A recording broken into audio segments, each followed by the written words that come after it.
ইন্টারনেটের অদৃশ্য জাল, সাবমেরিন ক্যাবল। আমরা প্রতিদিন যে ইন্টারনেট ব্যবহার করি, তা ভিডিও দেখা হোক বা মেসেজিং, তার ৯৯% ট্রাফিক চলে সমুদ্রের তলদেশে থাকা বিশাল একতারের নেটওয়ার্কের মাধ্যমে। বর্তমানে সারা বিশ্বে প্রায় ৪৯৩টি সক্রিয় সাবমেরিন ক্যাবল রয়েছে, যার মোট দৈর্ঘ্য প্রায় ১৫ লক্ষ কিলোমিটার। কিছু বিশেষ ক্যাবল। সবচেয়ে ছোট, আজারবাইজান থেকে তুর্কমেনিস্তান পর্যন্ত ক্যাসপিয়ান সাগরের নিচে ৩১০ কিলোমিটার দীর্ঘ ক্যাবল। সবচেয়ে দীর্ঘ, মার্কিন যুক্তরাষ্ট্রের ভার্জিনিয়া থেকে উত্তর স্পেন পর্যন্ত বিস্তৃত ৬,৬০০ কিলোমিটার দীর্ঘ মারিয়া ক্যাবল। এর ওজন ২৪টি ব্লু হোয়েলের সমান। ক্যাবলগুলো কিভাবে কাজ করে? এই ক্যাবলগুলো দেখতে সাধারণ বাগানের পাইপের মতো চিকন হলেও এর ভেতরে থাকে অত্যন্ত শক্তিশালী optical fibre core. Data speed, এই তারগুলো প্রতিটি সেকেন্ডে ১০০ থেকে ৪০০ গিগাবিট ডেটা আদান প্রদান করতে পারে।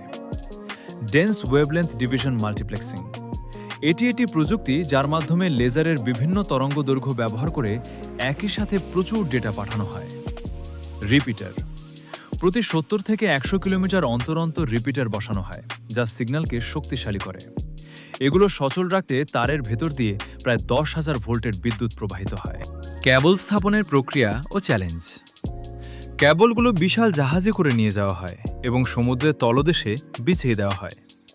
বিপদ, সামুদ্রিক ভূমিকম্প, ভূমিধস বা হাঙ্গরের কামড়ে ক্যাবল ক্ষতিগ্রস্ত হতে পারে।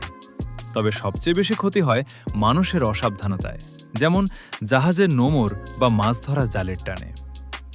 সুরক্ষা, তীরের কাছাকাছি যেখানে ঝুঁকি বেশি, সেখানে ক্যাবলগুলোকে লোহার বর্ম দিয়ে সুরক্ষিত করা হয় এবং সমুদ্রের তলদেশে পরিখা খনন করে পুঁতে দেওয়া হয়।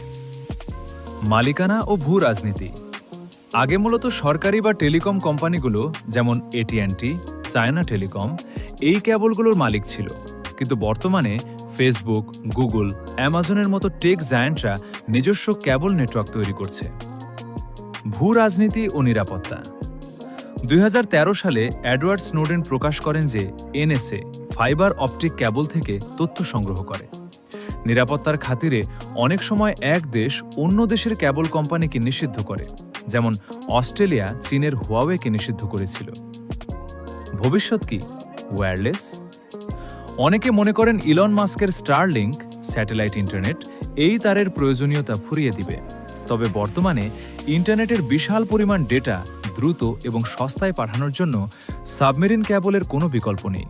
এমনকি মাস্কও স্বীকার করেছেন যে স্টারলিংক মূলত সেই সব জায়গার জন্য যেখানে ফাইবার পৌঁছানো সম্ভব নয়। উপসংহার, অদূর ভবিষ্যতে ইন্টারনেটের ভিত্তি হিসেবে এই সমুদ্রের তলদেশের তারগুলোই রাজত্ব করবে।